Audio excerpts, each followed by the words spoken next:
11 मुखी हनुमान ज्वाला मंत्र शत्रु, तंत्र और दुष्ट शक्ति समाप्त। भक्तों, कभी आपने महसूस किया है कि जीवन में कुछ रुकावटें अचानक इतनी तेजी से बढ़ जाती हैं कि समझ ही नहीं आता ये सब क्यों हो रहा है। जैसे कोई अदृश्य शक्ति रास्ते में दीवार बनकर खड़ी हो गई हो। ऐसे समय में शास्त्रों में 11 मुखी हनुमान जी के ज्वाला स्वरूप का स्मरण अत्यंत शक्तिशाली माना गया है। कहा जाता है कि बजरंगबली की दिव्य ज्वाला दुष्ट विचारों, भय और नकारात्मक शक्तियों के प्रभाव को कमजोर करने का भाव उत्पन्न करती है और भक्त के मन में साहस और निर्भयता जगाती है। इसलिए इस मंत्र को श्रद्धा और विश्वास के साथ अंत तक सुने और वीडियो को बीच में बिल्कुल न छोड़ें, क्योंकि मंत्र की ध्वनि धीरे धीरे वातावरण में सकारात्मक ऊर्जा का अनुभव कराती है। यदि आपको भी लगता है कि कोई शत्रु, तंत्र या नकारात्मक शक्ति आपके जीवन में रुकावट पैदा कर रही है, तो अभी कमेंट में जय 11 मुखी हनुमान अवश्य लिखें और अपनी मनोकामना भी बताएं। मान्यता है कि सच्चे भाव से हनुमान जी का नाम लेने वाला भक्त आत्मबल और दिव्य संरक्षण का अनुभव करता है। वीडियो को लाइक करें और चैनल को सब्सक्राइब करें ताकि ऐसे शक्तिशाली मंत्र और आध्यात्मिक उपाय आप तक नियमित पहुंचते रहें। अब मन को शांत करें, हनुमान जी का ध्यान करें और विश्वास रखें कि उनकी दिव्य शक्ति आपके चारों ओर रक्षा का प्रकाश फैला रही है। अब मंत्रोच्चारण पाठ शुरू करते हैं। ओम नमो भगवते हनुमते शत्रु संहाराय फट स्वाहा। ओम नमो भगवते हनुमते शत्रु संहाराय फट स्वाहा। ओम नमो भगवते हनुमते शत्रु संहाराय फट स्वाहा। ओम नमो भगवते हनुमते शत्रु संहाराय फट स्वाहा। ओम नमो भगवते हनुमते शत्रु संहाराय फट स्वाहा। ओम नमो भगवते हनुमते शत्रु संहाराय फट स्वाहा। ओम नमो भगवते हनुमते शत्रु संहाराय फट स्वाहा। ओम नमो भगवते हनुमते शत्रु संहाराय फट स्वाहा। ओम नमो भगवते हनुमते शत्रु संहाराय फट स्वाहा। ओम नमो भगवते हनुमते शत्रु संहाराय फट स्वाहा। ओम नमो भगवते हनुमते शत्रु संहाराय फट स्वाहा। ओम नमो भगवते हनुमते शत्रु संहाराय फट स्वाहा। ओम नमो भगवते हनुमते शत्रु संहाराय फट स्वाहा। ओम नमो भगवते हनुमते शत्रु संहाराय फट स्वाहा। ओम नमो भगवते हनुमते शत्रु संहाराय फट स्वाहा। ओम नमो भगवते हनुमते शत्रु संहाराय फट स्वाहा। ओम नमो भगवते हनुमते शत्रु संहाराय फट स्वाहा। ओम नमो भगवते हनुमते शत्रु संहाराय फट स्वाहा। ओम नमो भगवते हनुमते शत्रु संहाराय फट स्वाहा। ओम नमो भगवते हनुमते शत्रु संहाराय फट स्वाहा। ओम नमो भगवते हनुमते शत्रु संहाराय फट स्वाहा। ओम नमो भगवते हनुमते शत्रु संहाराय फट स्वाहा। ओम नमो भगवते हनुमते शत्रु संहाराय फट स्वाहा।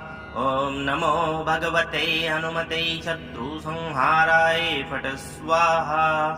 ओम नमो भगवते हनुमते शत्रु संहाराय फट स्वाहा। ओम नमो भगवते हनुमते शत्रु संहाराय फट स्वाहा। ओम नमो भगवते हनुमते शत्रु संहाराय फट स्वाहा। ओम नमो भगवते हनुमते शत्रु संहाराय फट स्वाहा। ओम नमो भगवते हनुमते शत्रु संहाराय फट स्वाहा। ओम नमो भगवते हनुमते शत्रु संहाराय फट स्वाहा। ओम नमो भगवते हनुमते शत्रु संहाराय फट स्वाहा। ओम नमो भगवते हनुमते शत्रु संहाराय फट स्वाहा।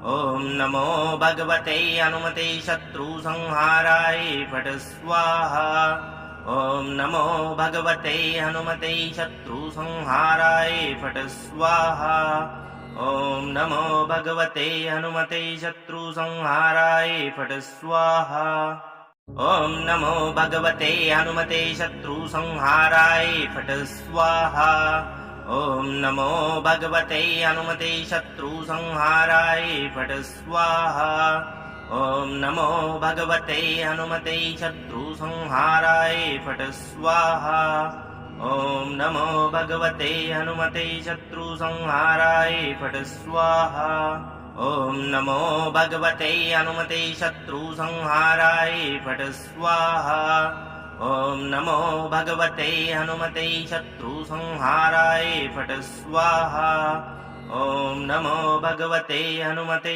शत्रुसंहाराय फट् स्वाहा ॐ नमो भगवते हनुमते शत्रुसंहाराय फट् स्वाहा ॐ नमो भगवते हनुमते शत्रुसंहाराय फट् स्वाहा ॐ नमो भगवते हनुमते शत्रुसंहाराय फट् स्वाहा ॐ नमो भगवते हनुमते शत्रुसंहाराय फट् स्वाहा ॐ नमो भगवते हनुमते शत्रुसंहाराय फट् स्वाहा ॐ नमो भगवते हनुमते शत्रुसंहाराय फट् स्वाहा ॐ नमो भगवते हनुमते शत्रुसंहाराय फट् स्वाहा ॐ नमो भगवते हनुमते शत्रुसंहाराय फट् स्वाहा ॐ नमो भगवते हनुमते शत्रुसंहाराय फट् स्वाहा ॐ नमो भगवते हनुमते शत्रुसंहाराय फट् स्वाहा ॐ नमो भगवते हनुमते शत्रुसंहाराय फट् स्वाहा ॐ नमो भगवते हनुमते शत्रुसंहाराय फट् स्वाहा ॐ नमो भगवते हनुमते शत्रुसंहाराय फट् स्वाहा ॐ नमो भगवते हनुमते शत्रुसंहाराय फट् स्वाहा ॐ नमो भगवते हनुमते शत्रुसंहाराय फट् स्वाहा ॐ नमो भगवते हनुमते शत्रुसंहाराय फट् स्वाहा ॐ नमो भगवते हनुमते शत्रुसंहाराय फट् स्वाहा ॐ नमो भगवते हनुमते शत्रुसंहाराय फट् स्वाहा ॐ नमो भगवते हनुमते शत्रुसंहाराय फट् स्वाहा ॐ नमो भगवते हनुमते शत्रुसंहाराय फट् स्वाहा ॐ नमो भगवते हनुमते शत्रुसंहाराय फट् स्वाहा ॐ नमो भगवते हनुमते शत्रुसंहाराय फट् स्वाहा ॐ नमो भगवते हनुमते शत्रुसंहाराय फट् स्वाहा ॐ नमो भगवते हनुमते शत्रुसंहाराय फट् स्वाहा ॐ नमो भगवते हनुमते शत्रुसंहाराय फट् स्वाहा ॐ नमो भगवते हनुमते शत्रुसंहाराय फट् स्वाहा ॐ नमो भगवते हनुमते शत्रुसंहाराय फट् स्वाहा ॐ नमो भगवते हनुमते शत्रुसंहाराय फट् स्वाहा ॐ नमो भगवते हनुमते शत्रुसंहाराय फट् स्वाहा ॐ नमो भगवते हनुमते शत्रुसंहाराय फट् स्वाहा ॐ नमो भगवते हनुमते शत्रुसंहाराय फट् स्वाहा ॐ नमो भगवते हनुमते शत्रुसंहाराय फट् स्वाहा ॐ नमो भगवते हनुमते शत्रुसंहाराय फट् स्वाहा ॐ नमो भगवते हनुमते शत्रुसंहाराय फट् स्वाहा ॐ नमो भगवते हनुमते शत्रुसंहाराय फट् स्वाहा ॐ नमो भगवते हनुमते शत्रुसंहाराय फट् स्वाहा ॐ नमो भगवते हनुमते शत्रुसंहाराय फट् स्वाहा ॐ नमो भगवते हनुमते शत्रुसंहाराय फट् स्वाहा ॐ नमो भगवते हनुमते शत्रुसंहाराय फट् स्वाहा ॐ नमो भगवते हनुमते शत्रुसंहाराय फट् स्वाहा ॐ नमो भगवते हनुमते शत्रुसंहाराय फट् स्वाहा ॐ नमो भगवते हनुमते शत्रुसंहाराय फट् स्वाहा ॐ नमो भगवते हनुमते शत्रुसंहाराय फट् स्वाहा ॐ नमो भगवते हनुमते शत्रुसंहाराय फट् स्वाहा ॐ नमो भगवते हनुमते शत्रुसंहाराय फट् स्वाहा ॐ नमो भगवते हनुमते शत्रुसंहाराय फट् स्वाहा ॐ नमो भगवते हनुमते शत्रुसंहाराय फट् स्वाहा ॐ नमो भगवते हनुमते शत्रुसंहाराय फट् स्वाहा ॐ नमो भगवते हनुमते शत्रुसंहाराय फट् स्वाहा ॐ नमो भगवते हनुमते शत्रुसंहाराय फट् स्वाहा ॐ नमो भगवते हनुमते शत्रुसंहाराय फट् स्वाहा ॐ नमो भगवते हनुमते शत्रुसंहाराय फट् स्वाहा ॐ नमो भगवते हनुमते शत्रुसंहाराय फट् स्वाहा ॐ नमो भगवते हनुमते शत्रुसंहाराय फट् स्वाहा ॐ नमो भगवते हनुमते शत्रुसंहाराय फट् स्वाहा ॐ नमो भगवते हनुमते शत्रुसंहाराय फट् स्वाहा ॐ नमो भगवते हनुमते शत्रुसंहाराय फट् स्वाहा ॐ नमो भगवते हनुमते शत्रुसंहाराय फट् स्वाहा ॐ नमो भगवते हनुमते शत्रुसंहाराय फट् स्वाहा ॐ नमो भगवते हनुमते शत्रुसंहाराय फट् स्वाहा ॐ नमो भगवते हनुमते शत्रुसंहाराय फट् स्वाहा ॐ नमो भगवते हनुमते शत्रुसंहाराय फट् स्वाहा ॐ नमो भगवते हनुमते शत्रुसंहाराय फट् स्वाहा ॐ नमो भगवते हनुमते शत्रुसंहाराय फट् स्वाहा ॐ नमो भगवते हनुमते शत्रुसंहाराय फट् स्वाहा ॐ नमो भगवते हनुमते शत्रुसंहाराय फट् स्वाहा ॐ नमो भगवते हनुमते शत्रुसंहाराय फट् स्वाहा ॐ नमो भगवते हनुमते शत्रुसंहाराय फट् स्वाहा ॐ नमो भगवते हनुमते शत्रुसंहाराय फट् स्वाहा ॐ नमो भगवते हनुमते शत्रुसंहाराय फट् स्वाहा ॐ नमो भगवते हनुमते शत्रुसंहाराय फट् स्वाहा ॐ नमो भगवते हनुमते शत्रुसंहाराय फट् स्वाहा ॐ नमो भगवते हनुमते शत्रुसंहाराय फट् स्वाहा ॐ नमो भगवते हनुमते शत्रुसंहाराय फट् स्वाहा ॐ नमो भगवते हनुमते शत्रुसंहाराय फट् स्वाहा ॐ नमो भगवते हनुमते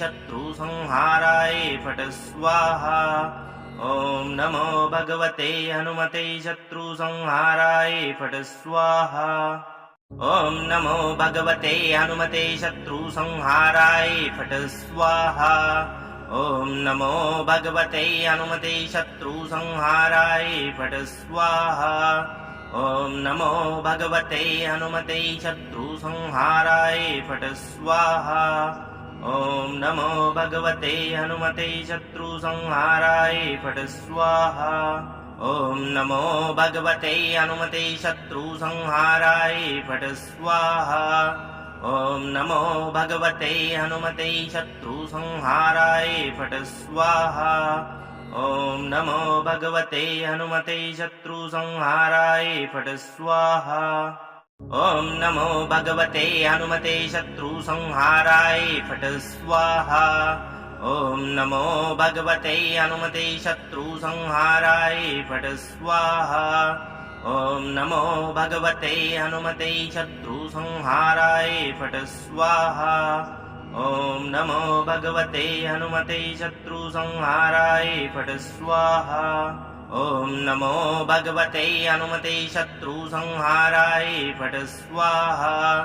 ॐ नमो भगवते हनुमते शत्रुसंहाराय फट् स्वाहा। ॐ नमो भगवते हनुमते शत्रुसंहाराय फट् स्वाहा। ॐ नमो भगवते हनुमते शत्रुसंहाराय फट् स्वाहा। ॐ नमो भगवते हनुमते शत्रुसंहाराय फट् स्वाहा। ॐ नमो भगवते हनुमते शत्रुसंहाराय फट् स्वाहा। ॐ नमो भगवते हनुमते शत्रुसंहाराय फट् स्वाहा। ॐ नमो भगवते हनुमते शत्रुसंहाराय फट् स्वाहा। ॐ नमो भगवते हनुमते शत्रुसंहाराय फट् स्वाहा। ॐ नमो भगवते हनुमते शत्रुसंहाराय फट् स्वाहा। ॐ नमो भगवते हनुमते शत्रुसंहाराय फट् स्वाहा। ॐ नमो भगवते हनुमते शत्रुसंहाराय फट् स्वाहा। ॐ नमो भगवते हनुमते शत्रुसंहाराय फट् स्वाहा।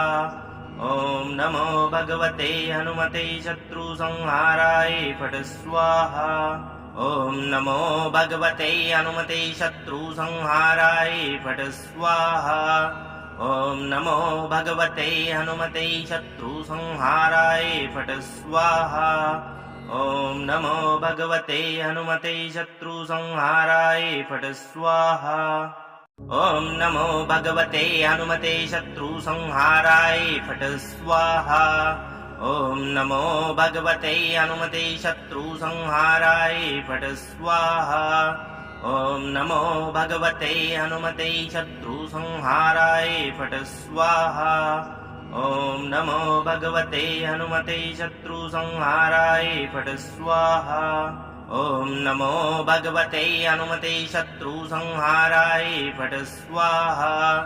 ॐ नमो भगवते हनुमते शत्रुसंहाराय फट् स्वाहा। ॐ नमो भगवते हनुमते शत्रुसंहाराय फट् स्वाहा। ॐ नमो भगवते हनुमते शत्रुसंहाराय फट् स्वाहा। ॐ नमो भगवते हनुमते शत्रुसंहाराय फट् स्वाहा। ॐ नमो भगवते हनुमते शत्रुसंहाराय फट् स्वाहा। ॐ नमो भगवते हनुमते शत्रुसंहाराय फट् स्वाहा। ॐ नमो भगवते हनुमते शत्रुसंहाराय फट् स्वाहा। ॐ नमो भगवते हनुमते शत्रुसंहाराय फट् स्वाहा। ॐ नमो भगवते हनुमते शत्रुसंहाराय फट् स्वाहा। ॐ नमो भगवते हनुमते शत्रुसंहाराय फट् स्वाहा। ॐ नमो भगवते हनुमते शत्रुसंहाराय फट् स्वाहा। ॐ नमो भगवते हनुमते शत्रुसंहाराय फट् स्वाहा।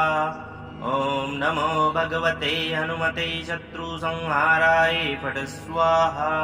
ॐ नमो भगवते हनुमते शत्रुसंहाराय फट् स्वाहा। ॐ नमो भगवते हनुमते शत्रुसंहाराय फट् स्वाहा।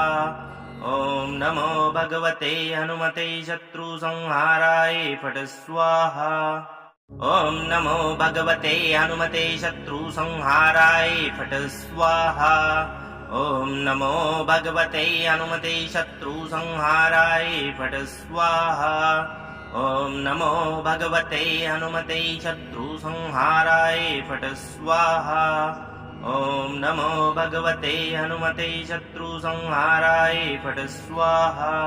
ॐ नमो भगवते हनुमते शत्रुसंहाराय फट् स्वाहा।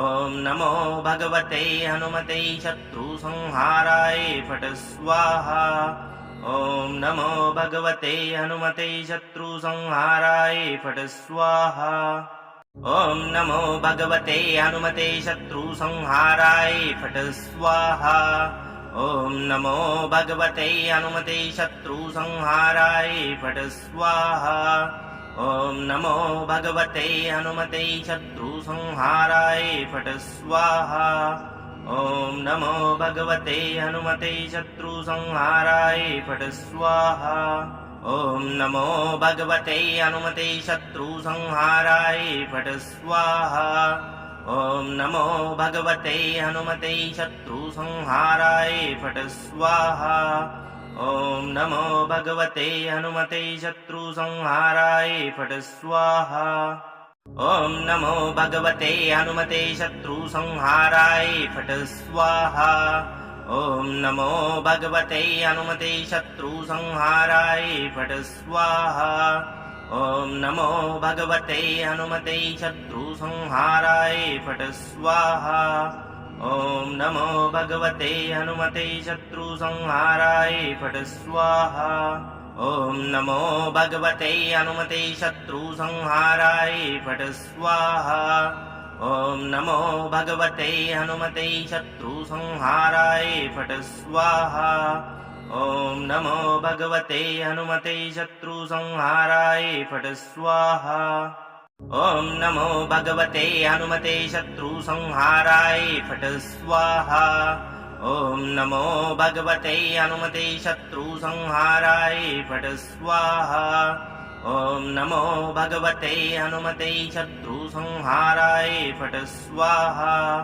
ॐ नमो भगवते हनुमते शत्रुसंहाराय फट् स्वाहा ॐ नमो भगवते हनुमते शत्रुसंहाराय फट् स्वाहा ॐ नमो भगवते हनुमते शत्रुसंहाराय फट् स्वाहा ॐ नमो भगवते हनुमते शत्रुसंहाराय फट् स्वाहा ॐ नमो भगवते हनुमते शत्रुसंहाराय फट् स्वाहा ॐ नमो भगवते हनुमते शत्रुसंहाराय फट् स्वाहा ॐ नमो भगवते हनुमते शत्रुसंहाराय फट् स्वाहा ॐ नमो भगवते हनुमते शत्रुसंहाराय फट् स्वाहा ॐ नमो भगवते हनुमते शत्रुसंहाराय फट् स्वाहा ॐ नमो भगवते हनुमते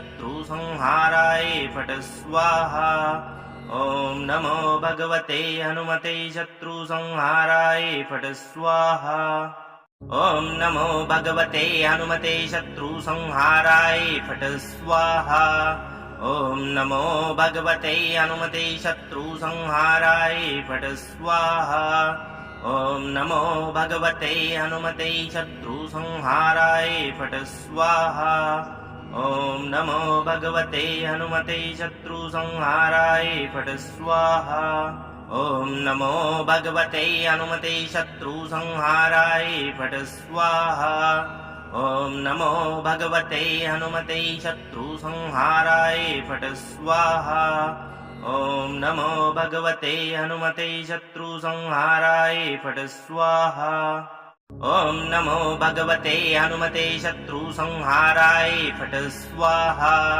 ॐ नमो भगवते हनुमते शत्रुसंहाराय फट् स्वाहा ॐ नमो भगवते हनुमते शत्रुसंहाराय फट् स्वाहा ॐ नमो भगवते हनुमते शत्रुसंहाराय फट् स्वाहा ॐ नमो भगवते हनुमते शत्रुसंहाराय फट् स्वाहा ॐ नमो भगवते हनुमते शत्रुसंहाराय फट् स्वाहा ॐ नमो भगवते हनुमते शत्रुसंहाराय फट् स्वाहा ॐ नमो भगवते हनुमते शत्रुसंहाराय फट् स्वाहा ॐ नमो भगवते हनुमते शत्रुसंहाराय फट् स्वाहा ॐ नमो भगवते हनुमते शत्रुसंहाराय फट् स्वाहा ॐ नमो भगवते हनुमते शत्रुसंहाराय फट् स्वाहा। ॐ नमो भगवते हनुमते शत्रुसंहाराय फट् स्वाहा। ॐ नमो भगवते हनुमते शत्रुसंहाराय फट् स्वाहा। ॐ नमो भगवते हनुमते शत्रुसंहाराय फट् स्वाहा। ॐ नमो भगवते हनुमते शत्रुसंहाराय फट् स्वाहा। ॐ नमो भगवते हनुमते शत्रुसंहाराय फट् स्वाहा। ॐ नमो भगवते हनुमते शत्रुसंहाराय फट् स्वाहा। ॐ नमो भगवते हनुमते शत्रुसंहाराय फट् स्वाहा। ॐ नमो भगवते हनुमते शत्रुसंहाराय फट् स्वाहा। ॐ नमो भगवते हनुमते शत्रुसंहाराय फट् स्वाहा। ॐ नमो भगवते हनुमते शत्रुसंहाराय फट् स्वाहा। ॐ नमो भगवते हनुमते शत्रुसंहाराय फट् स्वाहा। ॐ नमो भगवते हनुमते शत्रुसंहाराय फट् स्वाहा। ॐ नमो भगवते हनुमते शत्रुसंहाराय फट् स्वाहा। ॐ नमो भगवते हनुमते शत्रुसंहाराय फट् स्वाहा। ॐ नमो भगवते हनुमते शत्रुसंहाराय फट् स्वाहा। ॐ नमो भगवते हनुमते शत्रुसंहाराय फट् स्वाहा। ॐ नमो भगवते हनुमते शत्रुसंहाराय फट् स्वाहा। ॐ नमो भगवते हनुमते शत्रुसंहाराय फट् स्वाहा। ॐ नमो भगवते हनुमते शत्रुसंहाराय फट् स्वाहा।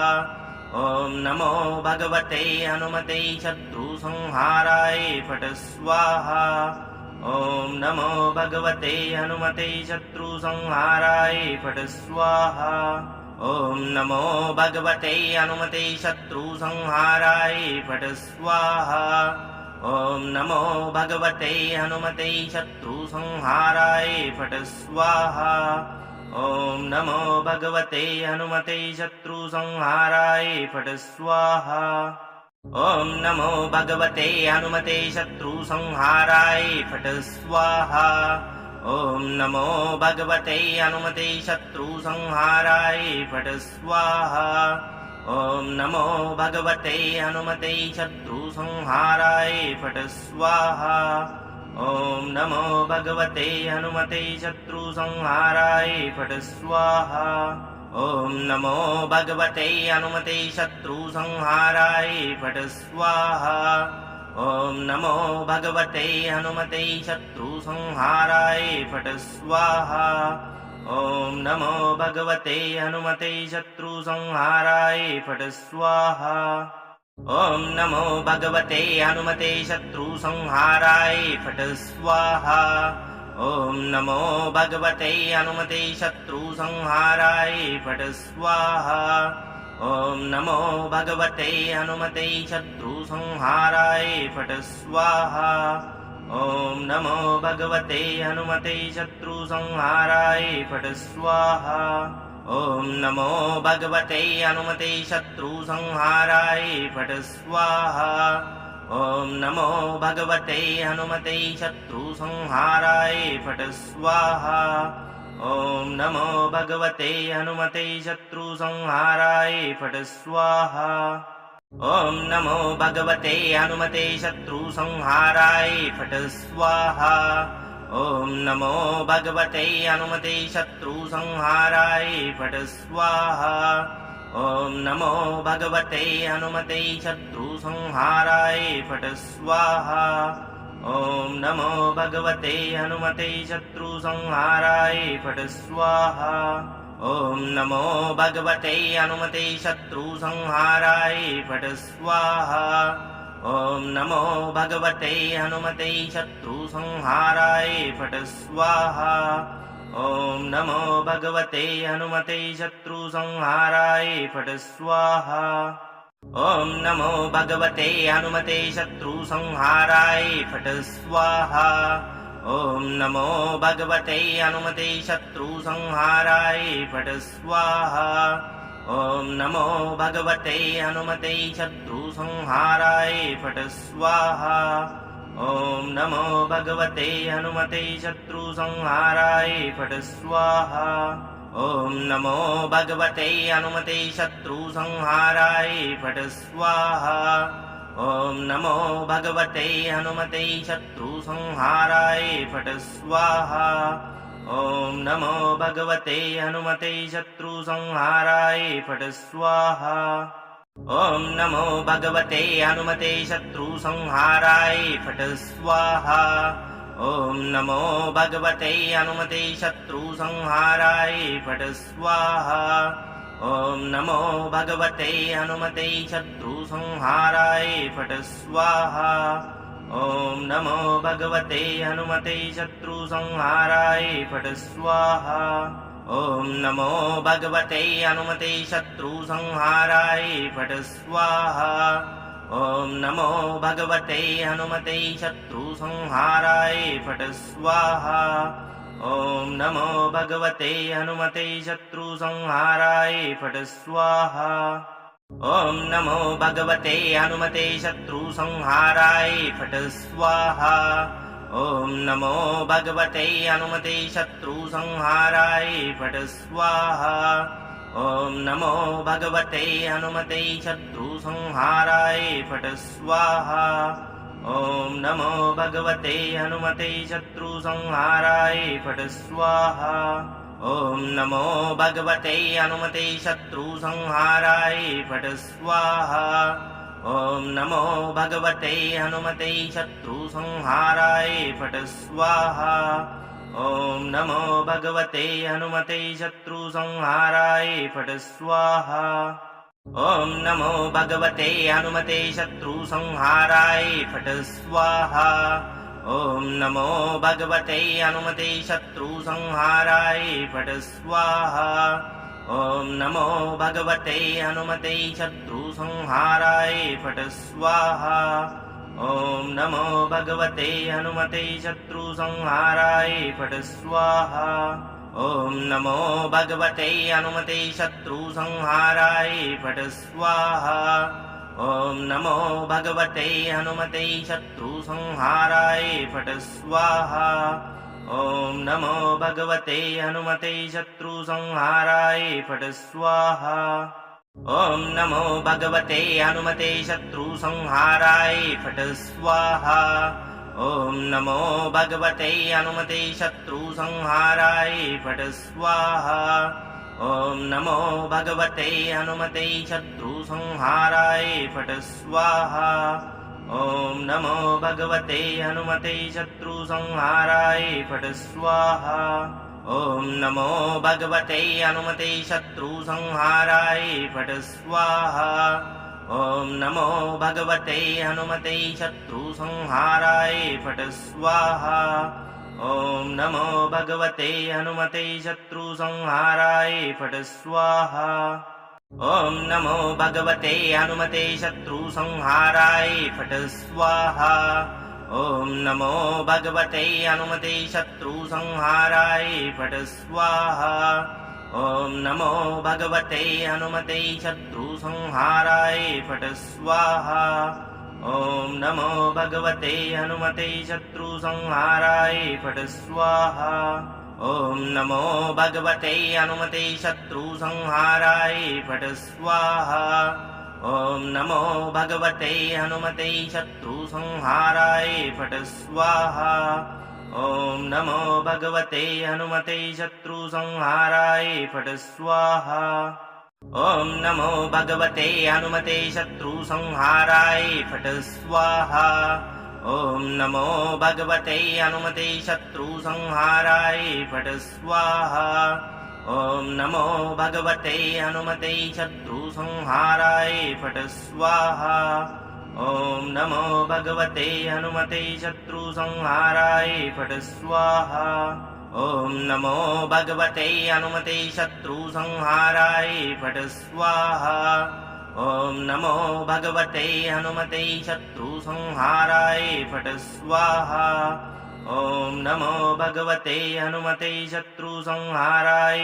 फट् स्वाहा ॐ नमो भगवते हनुमते शत्रुसंहाराय फट् स्वाहा ॐ नमो भगवते हनुमते शत्रुसंहाराय फट् स्वाहा ॐ नमो भगवते हनुमते शत्रुसंहाराय फट् स्वाहा ॐ नमो भगवते हनुमते शत्रुसंहाराय फट् स्वाहा ॐ नमो भगवते हनुमते शत्रुसंहाराय फट् स्वाहा ॐ नमो भगवते हनुमते शत्रुसंहाराय फट् स्वाहा ॐ नमो भगवते हनुमते शत्रुसंहाराय फट् स्वाहा ॐ नमो भगवते हनुमते शत्रुसंहाराय फट् स्वाहा ॐ नमो भगवते हनुमते शत्रुसंहाराय फट् स्वाहा ॐ नमो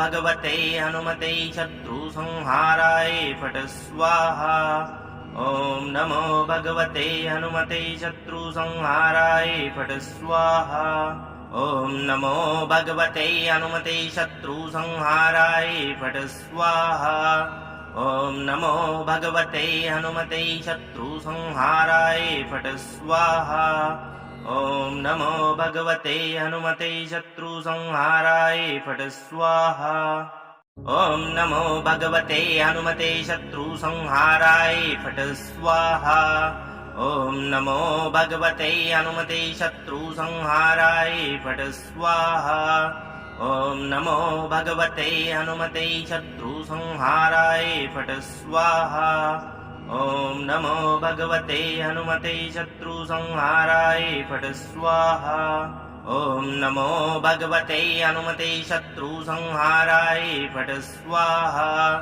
ॐ नमो भगवते हनुमते शत्रुसंहाराय फट् स्वाहा ॐ नमो भगवते हनुमते शत्रुसंहाराय फट् स्वाहा।